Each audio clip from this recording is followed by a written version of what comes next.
Okay, so we've got our next question here from Rishi Sampath. So thank you, Rishi, for the question. When you reach that final 8-ball pot to win the title, what's going on in your head? Well, obviously, you do get a little bit sort of, excited and the adrenaline's going, but it just depends how tough the 8-ball is, really. Obviously, if you've got a really easy 8-ball, then you're sort of not too bad. But obviously, if you've got a really tough one, you obviously still need to concentrate and obviously give it everything. But obviously, at this point, the adrenaline, especially if the match is close as well, the obviously adrenaline's going, and you ideally want to have the easiest shot as possible on the black and not have to be doing too much. Do you find that your mind sometimes through a match can start racing ahead and you start thinking about?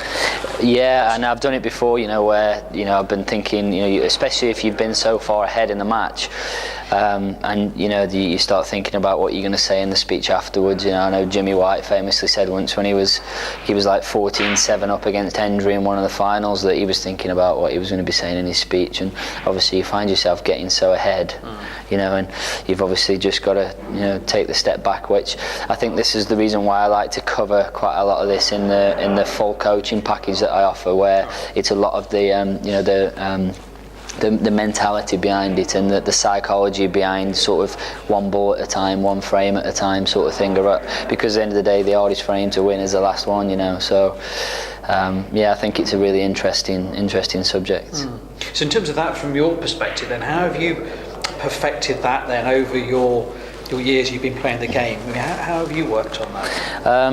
It's just something which, after being in that position, quite a few times, where you're obviously winning not so much world title, but winning matches and tournaments, that you sort of get used to feeling the way you feel when you're getting close to the winning line, or feeling how you are in your head, and you just obviously have to mentally, just like I say, one ball at a time, one frame at a time, and everything has to just be in a process. And whether it's the last black or the first black, it has to be given the same amount of care. And okay, brilliant. Okay, thanks. So for more pool videos from Gareth, please visit homelegenddirect.com/pool.